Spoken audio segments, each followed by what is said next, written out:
እስከ 25 ያለው ባይሩ ኦሬዲ ዘምረውታል። ግን የተዘመረው በብሪታን ወጀላ ለምሳሌ ኪክጌው ዘፍጥረት ምዕራፍ 2 ከቁጥር 18 ጀምሮ አነባለሁ። ብዙ እየገለጣችሁ ደግሞ ታደለም አንድ ገጽ ብቻ እንደዚህ ገለጥ ካረጋችሁ ወዲህ ታገኛላችሁ።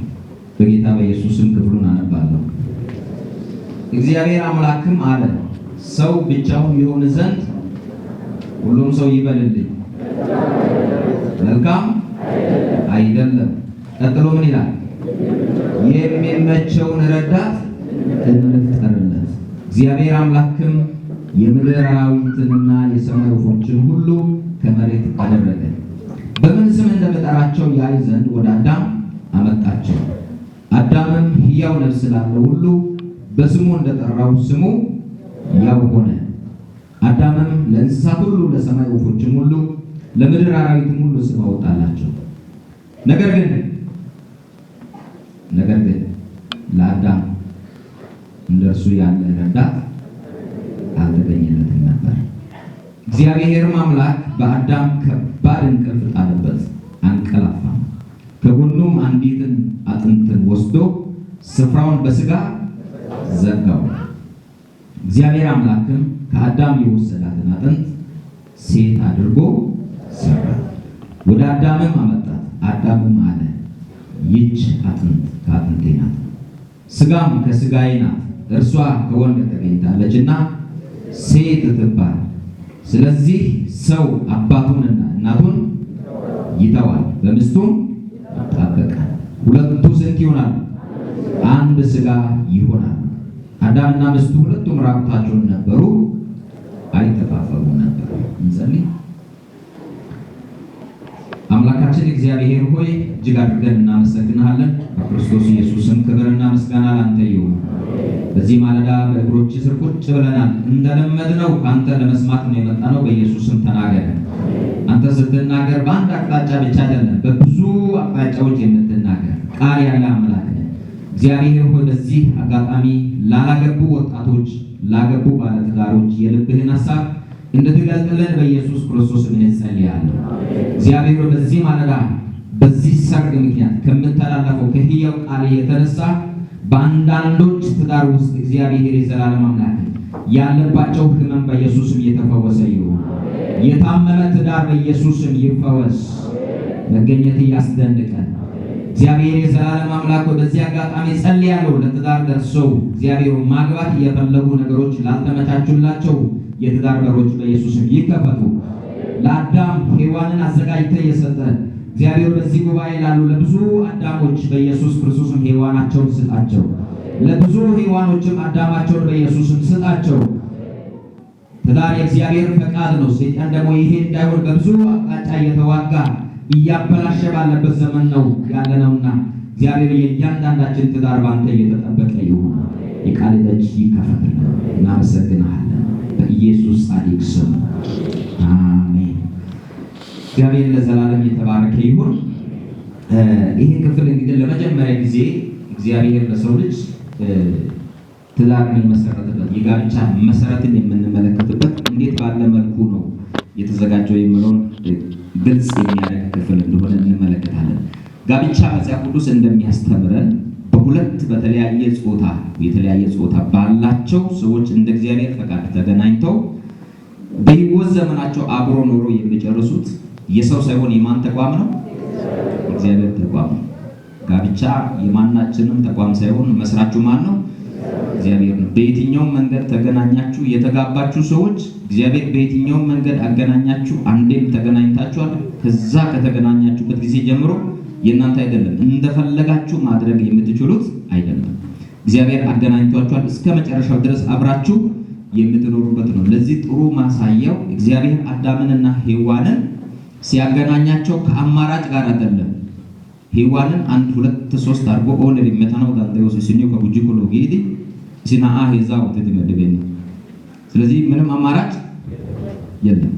ከተገናኙ አብሮ መኖር ነው። ካልተመቸም የማይመቸውንም ተሸክሞ መኖር ነው እንጂ ምንም አማራጭ የለም። አንዴ መጽሐፍ ቅዱስ ላይ እንዳትፈልጉ እንደዛ የሚል የለም። ግን ሔዋን አዳምን እንዲህ አለቻለሁ፣ አዳምዬ ወዬ በጣም ነው የምወድህ ስትል ምን አማራጭ አለሽ አላት። ምን አማራጭ አለሽ? ኒባረቢዮስ የተነተሰናፈ ሌላ ምን አማራጭ አለ? ወደሽ ነው የምትወጂው ማለት ነው። ስለዚህ አማራጭ እንዳይኖር አድርጎ ነው እግዚአብሔር መጀመሪያም ጋብቻን ሲመሰርት። ስለዚህ በዚህ ልክ ነው በትዳር ውስጥ ያለን ሰዎች ማየት ያለብን። አንዳንድ ጊዜ ምንም በሌለ በባዶ ተጋብተው ሰዎች ትዳር በባህሪው የበረከት ቦታ ስለሆነ በባዶ ምንም በሌለበት ይጋቡና እግዚአብሔር ይባርካቸዋል። ሁለት በሶስት በሆነች ክላስ ጥሩ ፍራሽ መግዛት በማይችሉበት ሁኔታ ይጋቡና ወደ አካራይ ደረጃ ያሳድጋል። እየሰማችሁ ነው? በቃ ለአንዳንዶች መልእክት ነው። ሰዎች እየሳቁ እየተቀበሉ በጣም በትንሽዬ ክላስ ማለት ነው። በትንሽዬ ክላስ የሚያሳዝነው ነገር ምንድነው? እንደዛ አይነት ሁኔታ ላይ ጀምሮ እግዚአብሔር በብዙ ባርኳቸው ከተባረኩ በኋላ የመኖር እድል ያላገኙ ብዙ ሰዎች አሉ። ጌታ ይገስጹ። አሜን አትሉ? ስትባረኩ ይበልጥ እንድትኖሩ ነው እግዚአብሔር አስቦ የባረካችሁ እንጂ በተባረካችሁ መጠን አይናችሁ ወደ ሌላ እንድመለከት አይደለም። ስለዚህ ቆም ብለን ልናስብ ያስፈልጋል። ትዳር በእግዚአብሔር የተመሰረተ የማን ተቋም ነው? ለዚህ ነው አንዳንድ ጊዜ እኔ በቤተ ክርስቲያን መጋቢ ሆኜ ወደ 10ዎቹ እያገለገልኩ ነው ያለሁትና በእነዚህ ዓመታት አንዳንድ ጊዜ ትንሽ እግራቸውን ወጣ ያሉ ሰዎችን እግዚአብሔር ነው ያለው። ድንገት በመኪና አደጋ በሆነ ነገር ያ ለምን? ትዳር የማን ስለሆነ?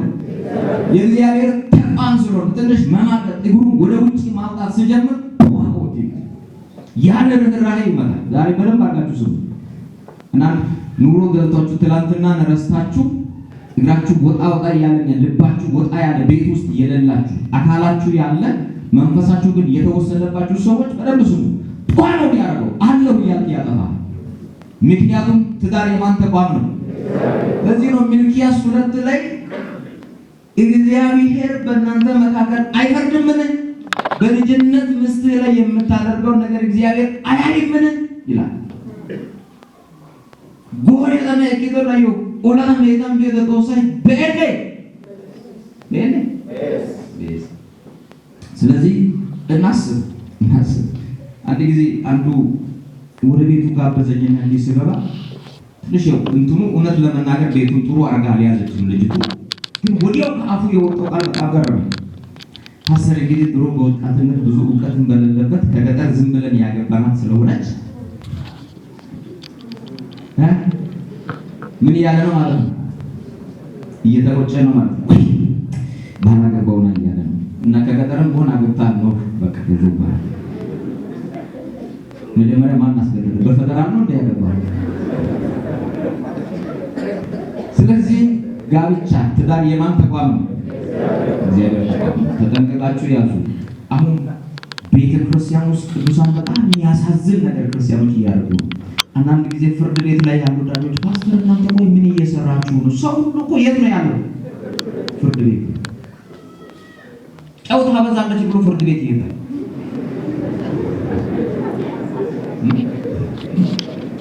በተራ ምክንያቶች ማለት ነው። በተራ ምክንያቶች። ስለዚህ ልናስብ ያስፈልጋል። ሁለተኛ በዚህ ሐሳብ ላይ ወደ ዋናው ሐሳብ ከመምጣት በፊት እንደ መግቢያ ያየሁት ምንድነው? ለትዳር ለሁለቱም ሰዎች አስፈላጊውን ጓደኛ የሚያዘጋጀው ማን ነው? እግዚአብሔር ነው። የእናንተ ያልሆነ ሲሄድ ምናልባት አትደንግጡ። እግዚአብሔር ትክክለኛ ሰውን ይስጣችሁ። በተለይ ወጣቶች እየሰማችሁ ነው። ሞት አለው አትቁሉ፣ ምንም አትሞቱ። እሱ የመጨረሻ ሰው ነው እንዴ? ነው እንዴ? እየሰማችሁ ነገር ሰሞኑን የሞቱም አሉ። አትሞቱ። ለምን ትሞታላችሁ? እሱ አልፈለግም ካለ እሱ የመጨረሻ ሰው አይደለ? አቤት በሀገር እኮ ሞቷል። ያንቺ ካይደለ ይሄዳል። ያንቺ ከሆነ እግዚአብሔር አዘጋጅቶ ይሰጣል። አሜን አሜን በሉ።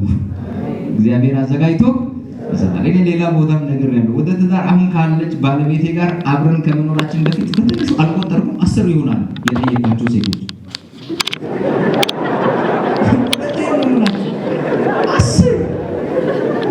እንደውም አንዳንዱ በእንትን ብዙ ባለማሰብ አልቆጠርኩም እንጂ ወደ 12 ሁሉ ልደርስ ይችላል። እና ጠይቃለሁ በግልጽ። ምክንያቱም አንዳንዱ መጥቶ በኢየሱስ ወንጌላዊ ያረዳነው ኮይክ ብሎ ይሄዳል። ቻው ከሷ ጋር ያለው ነገር ስቆም ሌላ ቀጥላል። እሺ እንዴት ነው እንደዚህ ብንሞክር ብንቀጥል ምናምን እላለሁ እነግራለሁ። እኔ ደግሞ በጣም ግልጽ ነኝ። ትዳር ላይ ወገኖች ሰዎች ስትጠይቁ የሌለ ነገር አታውሩ። የሌለ ነገር ቤት አለኝ ግራውንድ ፕላስ 1 ምናምን አትበሉ። የሰው ሞተር ይዛችሁ መታችሁ ሰሞኑን ነው የገዛሁት አትበሉ። በእግራችሁ ነው ሞተር ከበላችሁ። እኔ ስጠይቅ ለምጠይቃቸው ሴቶች በግልጽ ደሞዜ 420 ከዛ ውጪ አሁን ያለሁት በአባቴ ግቢ ከዛ ውጪ ለኔ አለኝ ብዬ ያስኩት ሀብት ንብረቴ ምንድነው ካልሽ መት ውስጥ 200 ምደርስ መጽሐፍ አለ። ስለዚህ በ420 ማግባት የምትፈልጊ ከሆነ ብዬ ጠይቃለሁ። አንዳንዶች በኢየሱስ ስም ብሎ ይላል።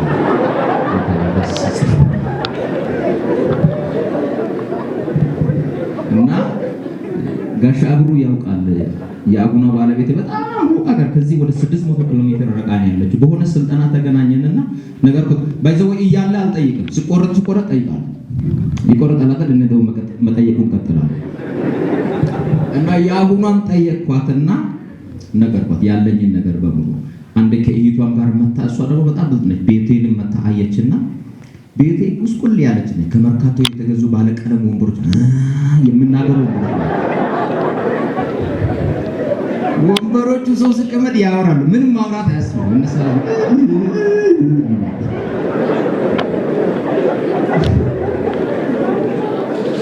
እና እንደዚህ ነገርኳት። እንደዚህ ነኝ እኔ ከዚህ ጋር ታገቢኛለሽ ወይ ብዬ ስጠይቃት እኔ ማጋው አንተን ነው እንጂ ያንተን ቁሳቁስ አይደለም።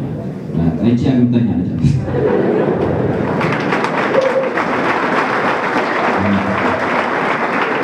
እና በጣም የገረመኝ ማገባው አንተን ነው እንጂ ያንተን ቁሳቁስ ከተጋባን በኋላ ሁሉም ይመጣል። እግዚአብሔር ዛሬ ቤትም ሰጥቶናል፣ ንብረትም ሰጥቶናል፣ ሁሉ ነገር አለ። ምንም የጎደለ ነገር በባዶ ነው የጀመርነው። በ200 መጽሐፍን በልተን እንኖራለን ነው ያለችው። ይሄ መጽሐፍን በልተን እንኖራለን። መጽሐፉ አኑሮናል። አሜን። ነገር ውጪ የሆነው ነገር ሙሉ ከሆነ የመንፈሳዊ ነገር ጉዳይ ምንም ደንታ የለም። ነገር ግን ትዳር ይዘን ገሃነም መግባት የለብንም። ትዳር ይዘን ሲኦል መግባት የለብንም። ትዳር ይዘን በሰይጣን እጅ መግባት የለብንም። ማሰብ አለብን። መንፈሳዊ ነገር ትልቅ ቦታ ሊሰጠው ይገባል። ከዚህ በፊት ባገለገልኳቸው አንድ ቤተክርስቲያን ውስጥ አንዱ ከኦንሊ ጂሰስ ነው የመጣው። ሰውየው ጌታን ተቀበለ። ደስ ብሎን ንስሐ ትምህርት አስተምረን ከ6 ወር በኋላ አጠመቅን። ካጠመቅን በኋላ የጋብቻ ጥያቄ ይዞ መጣ ወደ ቤተክርስቲያን። ስለዚህ ተጠምቋል፣ ትምህርት ተምሯል። ከዛ በኋላ የጋብቻ ጥያቄውን ተቀበለን ጋብቻ ትምህርት አስተምረን ሰርጋቸውን ፈጸመን። ንገርማችሁ ከሰርጋቸው ማግስት በሚቀጥለው እሑድ ነው የሄደው። ቀጥሎ አልመጣም። እኛ ጋር እስከ ዛሬ ድረስ እንደወጣ ቀረ። አንዳንዱ ቢያንስ እዚህ ቤት ጤናማ ልጆች ስላሉ ፈልጎ ይመጣል። ልናይ ያስፈልጋል፣ ልንፈትሽ ያስፈልጋል። ልጅቱ ጠንካራ ስለሆነች ብቻ ነው እስካሁን ድረስ በጌታ ቤት ያለችው። አስቡ፣ ትዳር ከመሰረተ በማግስቱ ጥሎ የሄደ ሰውዬ ከኔ ጋር ካልቀጠልሽ ትጠፊያለሽ ወይ እንፋታለን ብል ምንድን ነው የምታደርገው? ከጌታ ቤት ሁሉ እኮ ልትወጣ ትችላለህ። ባለፈው ተጋብታስ በዛመን ተፋታሽ ብል ምንድን ነው ሰው ማለት? በዚህ አጋጣሚ እኮ ያላሰበችውን እምነት ይዛ ልትቀጥል ሁሉ ትችላለች። ስለዚህ በመንፈሳዊ ነገር ላይ ትኩረት ልናደርግ ያስፈልጋል። ስለዚህ ሲቶስ ጎዳ አማኒት ወዲያው እቺ ዲያሳ ሲራናው ኮሽስ ነው እንዴ ቢዮ ሳራይ ሲ ዲያ በሰረው ኮሽስ ይሄ ያስፈልጋል። ሌላ ምንድነው? መስማማት ያስፈልጋል። ከጋብቻ በፊት ወደ ጋብቻ ከመሄድ ሁለቱ የሚገናኙ ሰዎች መስማማት ያስፈልጋል። ምክንያቱም አንድ ላይ የሚኖሩ ሰዎች ናቸው። ሳይስማሙ ሳይግባቡ ወደ ትዳር መጥተው እንዴት መኖር ይቻላል? በህይወት ዘመናቸው ችግር ውስጥ እንዳይኖሩ በጊዜ ማሰብ እንደሚያስፈልግ ከዚህ ክፍል ላይ በጥቂቱ ማየት እንችላለን። ስለዚህ አዳምና ሔዋን ልጅ ሆነው አይደለም የተገናኙ። መጽሐፍ ቅዱስ ጥናቶችን በምናደርግበት ጊዜ ማቹር የሆኑ ሰዎችን ነው እግዚአብሔር ያገናኘው። ለእያንዳንዱ እንስሳ ስም የሚጠራ ሰው ቀላል ሰው ነው። በጣም ማቹር የሆነ በወጣትነት እድሜ ያለ ሰው ነው ማለት ነው። ስለዚህ አዳምን ሲያዘጋጅ ማቹር በሆነ ለብል እንደሆነ ሁሉ በትዳር ውስጥ የእድሜ ጉዳይ ትልቅ ቦታ ሊሰጠው ይገባል። አስተውል፣ እግዚአብሔር የመጀመሪያ ተጋቢ የሆኑትን አዳምንና ሔዋንን ወደ ትዳር ያመጣቸው ምንም በሌለበት ቦታ አይደለም። አንዳንድ ጊዜ በቃ እግዚአብሔር ምን ባይኖ ያኖርናል የሚል እሳቤ ያለ አትፈትኑ። እግዚአብሔር አዳም እና ሔዋን ወደ ትዳር ሲመጡ ምንም በሌለበት አይደለም እግዚአብሔር ያመጣው። እንደው በአምስቱ ቀን ሁሉን ነገር ከጨረሰ በኋላ ሁሉ ባለበት ነው ያመጣው። እግዚአብሔር በባዶ አይደለም ያመጣው። ስለዚህ እግዚአብሔር ማግባት ፈልጋለሁ የሚያስፈልገኝን ነገር ስጠኝ ብሎት እግዚአብሔር ይሰጣል። አሜን። እሱ ባለጠጋ አምላክ ነው። እድሜ ደርሷል የሚያስፈልገኝን ስጠኝ ስትሉ መስጠት የሚችል አምላክ ስለሆነ በዚህ ልክ ልንረዳ ያስፈልጋል። አሜን። ሁለተኛው ይሄ ነው። ወደ ሁለተኛው ሐሳብ ስንመጣ ወደ ጋብቻ ከመግባት በፊት አንዱ በሌላው የሌለውን ነገር ለመቀበል መዘጋጀት ያስፈልጋል። በትዳር ዓለም ውስጥ የምትኖሩ የኖራችሁ ሰዎች ታውቃላችሁ። በትዳር ውስጥ ሙሉ የሆነ ባል ጠብቂ፣ ሙሉ የሆነች ሚስት ጠብቁ። እያንዳንዱ ሰው ምን አለው? የራሱ ጎዶሎ ጎን አለው፣ ደካማ ጎን አለው። በብዙ ቦታ ላይ ለትዳር አደጋ ከሚፈጥሩ ነገሮች አንዱ ምንድነው? ሚስቶች ሙሉ የሆነ ባል ይፈልጋሉ። በሁሉ ነገር ሙሉ የሆነ ባል፣ ባሎች በሁሉ ነገር ሙሉ የሆነች ሚስት ይፈልጋሉ። ስለዚህ ይሄን አጠብቁ። የለም አንድ ጊዜ ለመጋቢው እንዲህ ይላሉ፣ ፓስተርዬ አቤት፣ እኔ እንዲህ አይነት ሚስት እፈልጋለሁ። ምን አይነት? ቁመቷ ረጅም፣ መልኳ ቀይ፣ ጸጉሯ ወደ ታች የወረደ፣ ባህሪዋ ሸጋ የሆነ። እሱ የምነግረው መጋቢ ለራሱም ያላገባ ነው።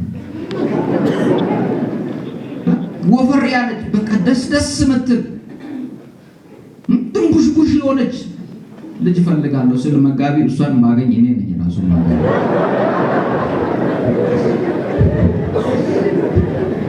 ስለዚህ አለች ደስዋ ሙሉ የሆነች ይላል። ሙሉ የሆነች የለችም። ወገኖች በደንብ ብዙ አንዳንድ ጊዜ የምናየው እይታ ትዳራችን ላይ ቶሎ ወደምንገባው ስፍራ እንዳንደርስ ሁሉ ተጽዕኖ ያሳድርብናል። አንድ ጊዜ አንድ የቤተክርስቲያን ወንጌላዊ ሳያገባ አስቸገረንና ጠራውትና አልኩ፣ ቁጭ ካለ ለምንድን ነው የማታገባው? እኔ የምፈልጋትን ሴት እስካሁን አላገኘሁም ማለት። ምን አይነት ሴት ነው እስቲ የምትፈልገው ንገረኝ ያለ ስነግር እሱ የምነግረው የእሱ ተቃራኒ ናቸው።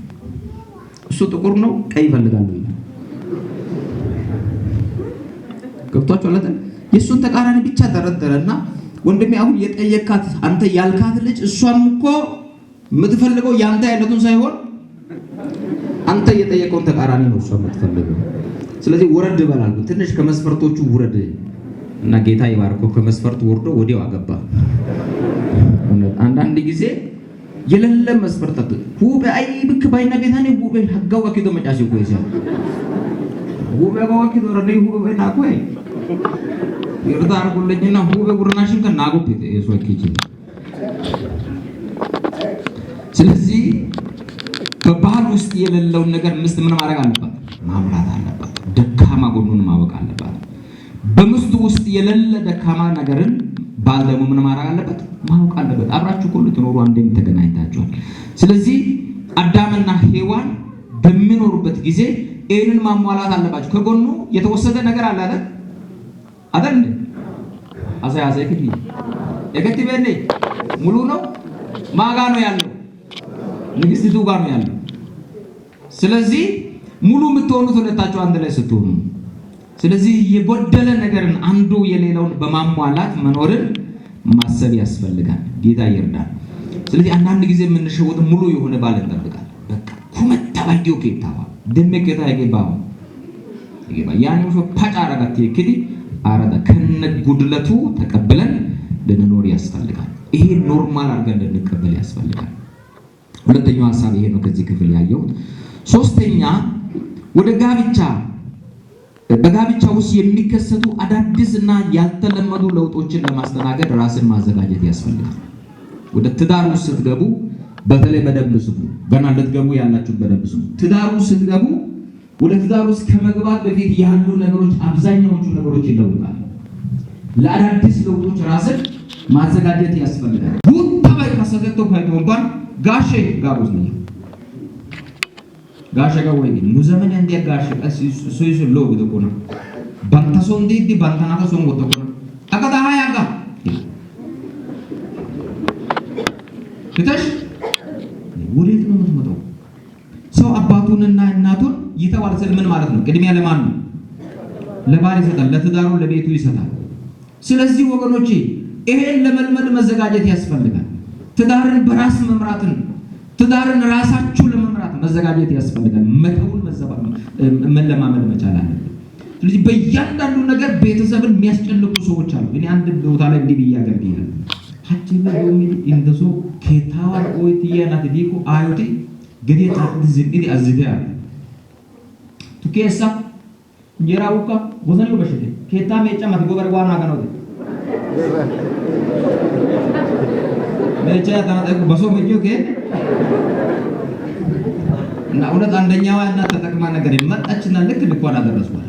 እንተመጣ ቡና ተጭቼ ማለት ነው። ጌታ ነው ያመጣልኝ። ተኛውና ቡና ይሄን ሳሎኑን ወልዊ በረንዳውንም አታይም እንደ ማለት ጀመርኩ። ከዛ በሁለተኛው ቀን የለች ራሱ ኢዲያ በግድ ቆይ ነው ባንቶ ባኖ ደሱ አናኑ እዛ አንዱ አዲያለ በጌታ በኢየሱስ እናቴ ቆይ በቤቴ ማልሰራውን አሰራችኛል እና ከመጡ አሰሯቸው ድብን አርጋለሁ። ልጃችሁ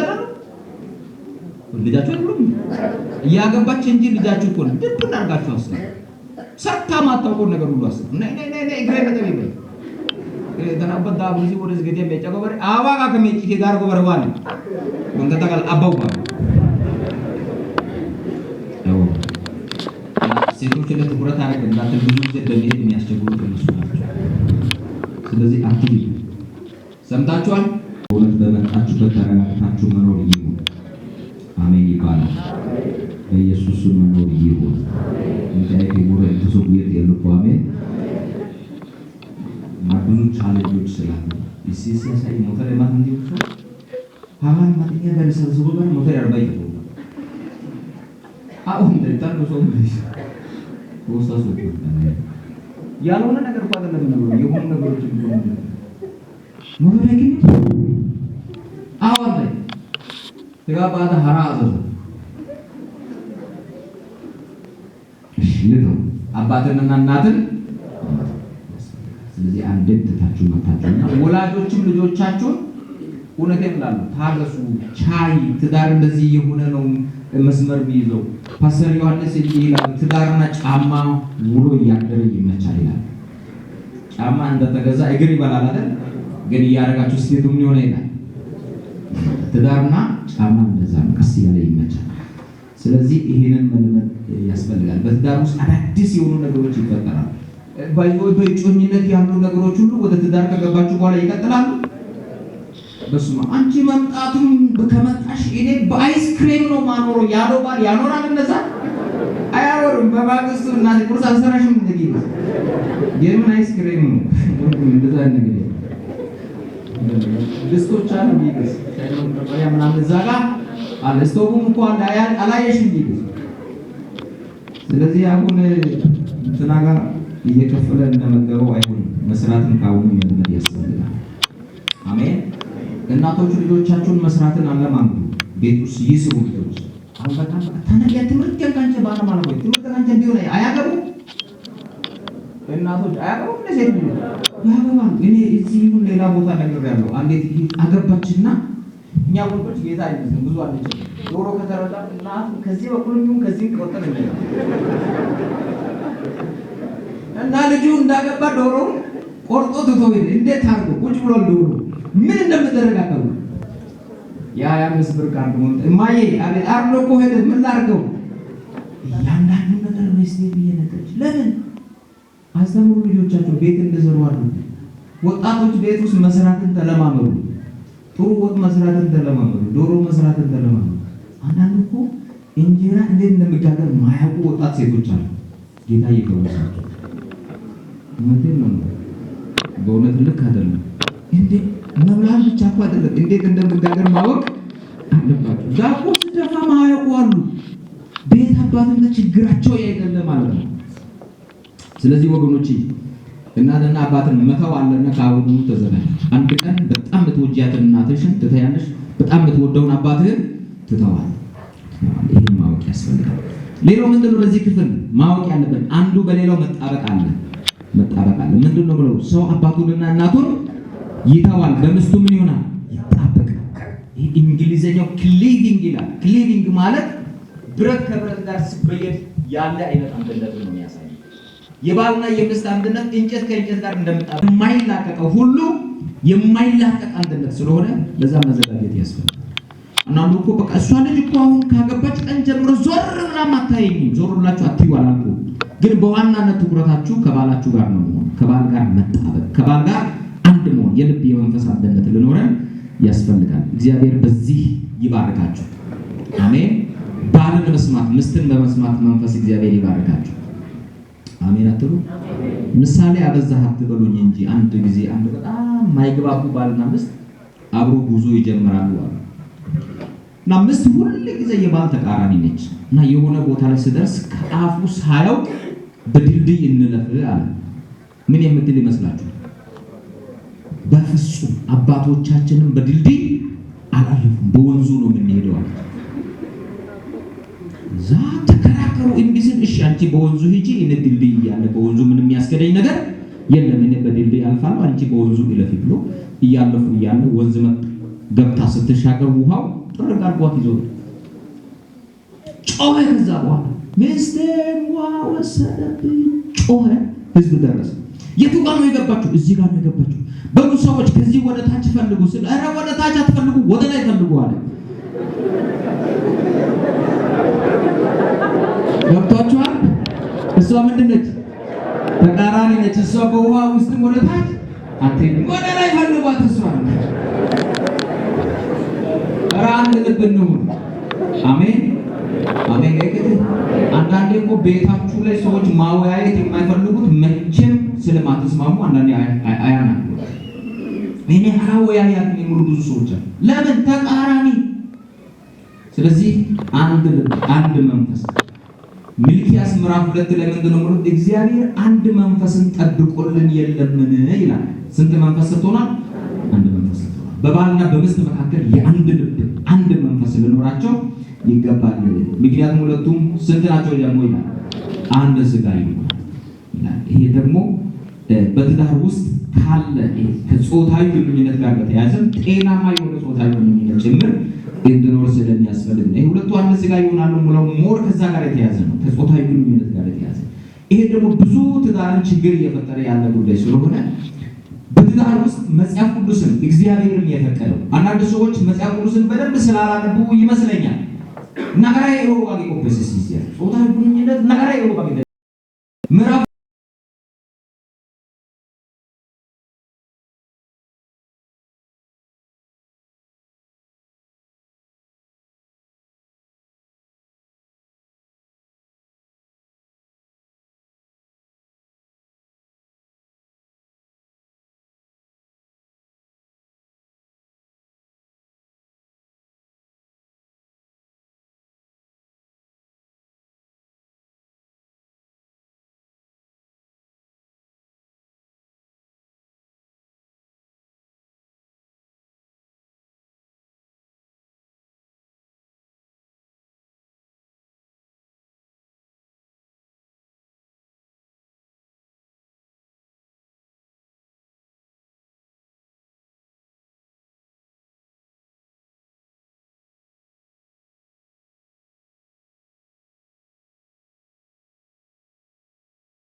ትዳር ይደጋላል እንዲቆይ ነው።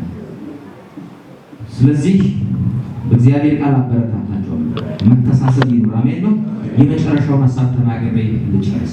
አራተኛው በትዳር ውስጥ ጠላት እንዳይገባ መጠንቀቅ እንዳለብን እዚህ መጀመሪያው ትዳራችሁ ውስጥ ጠላት እንዳይገባ ሁለታችሁም ሁሉ ጊዜ በአንድ ልብና በአንድ መንፈስ በመኖር ልትጠነቀቁ ያስፈልጋል።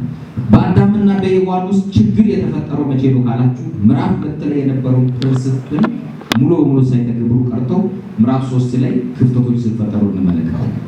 ሰይጣን በአዳምና በሔዋን ትዳር የገባው መቼ ነው ካላችሁ እና አይና ጠለት ልጅው ሳይንገረው አይደል በደንብ አድርጋችሁ ስሙ። በትዳር ውስጥ በየትኛውም አይነት ሁኔታ ትንሽ ክፍተት ከሰጣችሁ ለሰይጣን የመግቢያ በር እየከፈታችሁ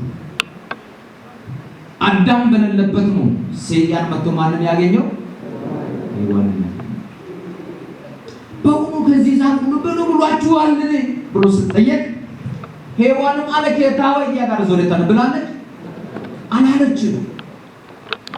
ሰይጣን ክፍተት ይጠቀማል።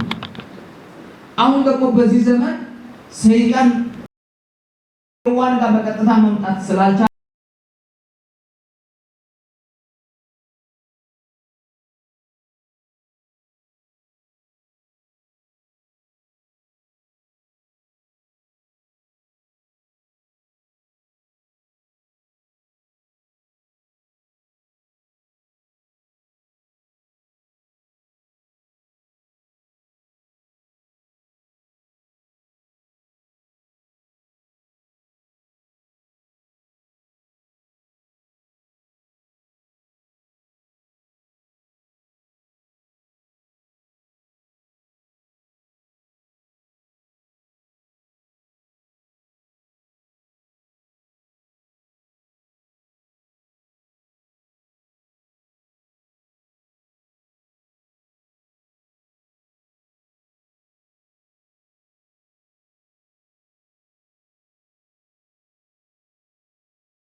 ቀጥሎ ወዳለው የቃል ኪዳን ስነ ስርዓት የምንገባ ይሆናል።